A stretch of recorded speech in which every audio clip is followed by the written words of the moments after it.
A YouTuber's never late, Fruity Baggins. Nor is he early. Gonna say this straight up front, yes, this game came out over a year ago, so there's nothing that I can really add that hasn't been said already. But if you want to know my opinion on Legend of Zelda Breath of the Wild, here you go. And if you want to help me out because YouTube's just boning a lot of people right now, if you're subscribed to me, also click that little bell icon because apparently that's how you see my videos. Because YouTube's like, just because you're subscribed doesn't really mean you want to watch them, right? Paraphrasing, that's the gist. So you've probably heard that from a lot of YouTubers. A lot of people are saying that, but that's because they have to. We have to. That out of the way, let's talk about Legend of Zelda Breath of the Wild.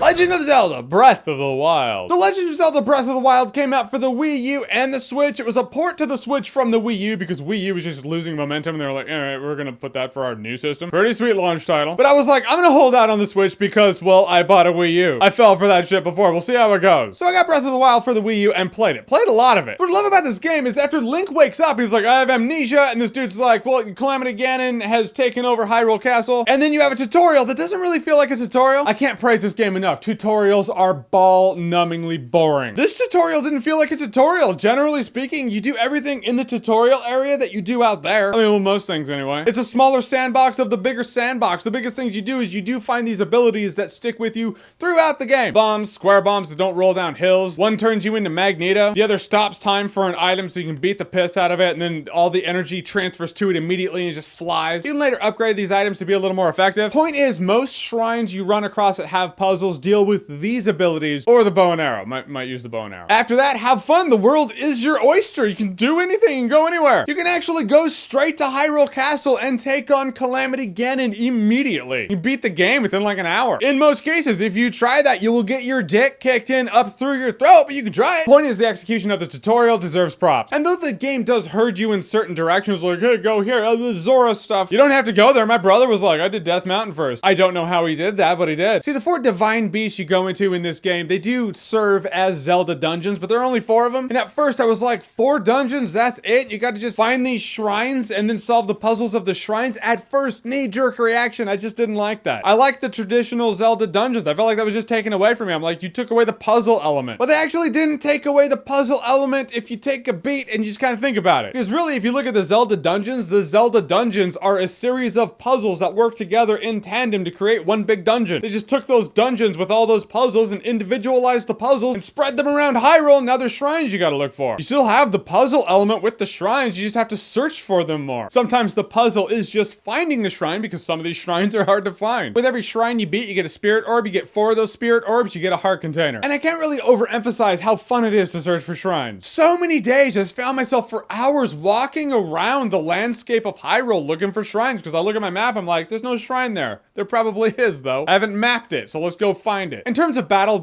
is actually pretty familiar. Lock onto the enemy, dodge right, dodge left, flip backwards, swing your sword normal. I mean, the moves are pretty much the same. If an enemy's gonna hit at you, if you dodge at the right time, it'll slow down. You can just do a flurry and just beat the smack out of them. Finding that sweet moment is pretty important in beating the hard enemies. I mean, you get the patterns down, so really they're not a problem now. At first when you meet a Lionel though.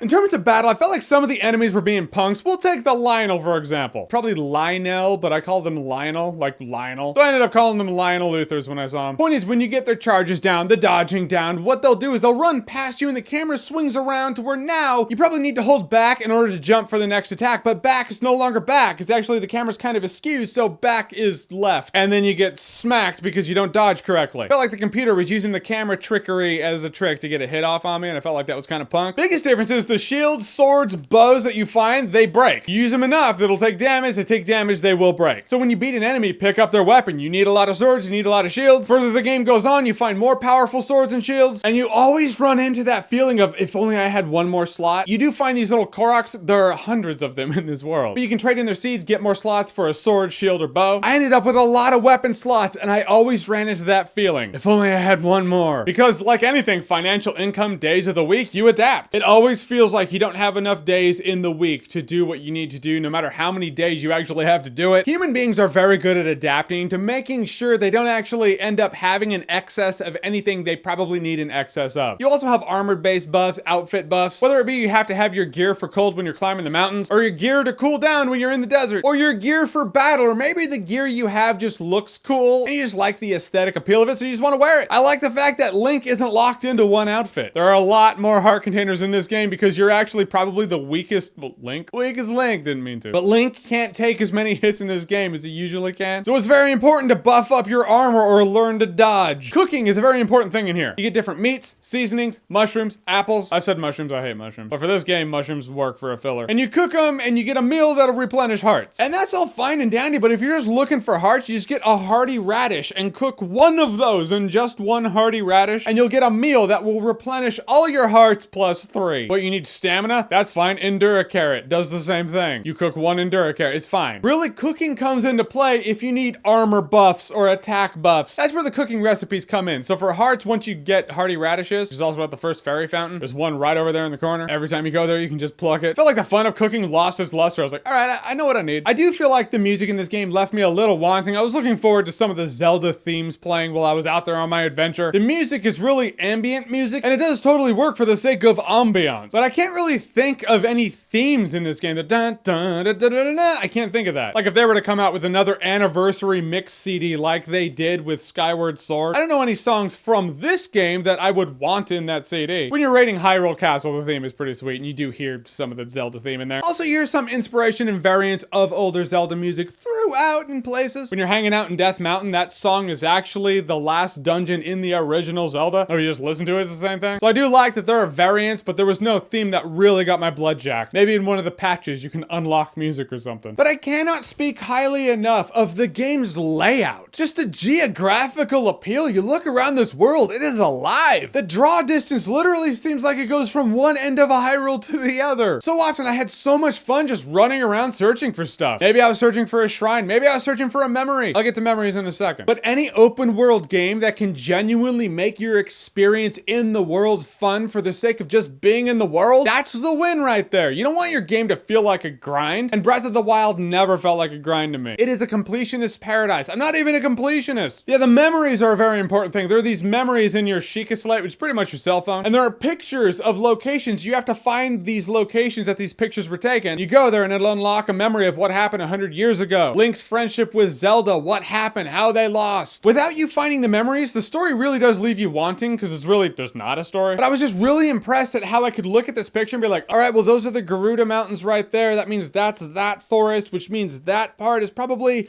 somewhere around there. So let's look around. Oh, wow, I found it. Every picture I was able to look at and be like, all right, let's figure out where it is. And I figured it out. It's because the makers of this game made a world that feels very different based on the regions. If I was to look at a picture from a part of most any open world game, I'd be like, I don't know exactly where that is. But for Breath of the Wild, it's doable. Except that picture, because it's one forest and whatever. I googled it. It's one part of one forest. You know how many forests there are in this game? Really, Legend of Zelda Breath of the Wild is the Zelda game that pushes the Legend of Zelda forward. It pushes it to the next level. There's a lot to do. There's a lot to unlock, a lot to unpack, a lot to upgrade, a lot to search for, a lot to find. However, the game is not too overly complicated. Breath of the Wild never felt daunting. It always encouraged me to go further. It's not excessively complicated. It's accessible yet complex. This game was 85 hours of pure enjoyment, and Legend of Zelda Breath of the Wild is awesome-tacular. And that is just for the Wii U. So after I beat Breath of the Wild, I got a Switch the next day. Since I had a Switch, I was like, I might as well get Breath of the Wild for the Switch. And I literally replayed it again the day after I had beaten Breath of the Wild for my Wii U. The fun, the adventure, the weapons, the outfits, the gear, the upgrades, all the cooking recipes or the hearty radishes, the shrines, the divine beasts, the hours, the days put into it, all happened again. In fact, on my Switch, I have more than I actually had on my Wii U. I played it again immediately back to back. Breath of the Wild made me feel like a kid again. It made me feel like I was on an adventure in a way way very few games these days do. So if you haven't picked it up yet, I encourage you to. If you have picked it up, if you've played it, if you've beaten it, if you have completed all of it, props to you. But I hope you're having fun. All right, so Legend of Zelda Breath of the Wild. Have you played it? What did you think about it? Whatever you thought, comment below, let me know. And as always, if you like what you've seen here and you want to see more, click right here to see more. And again, if you can, after subscribing, click that bell icon. Why does YouTube gotta mess with a good thing? It'll help.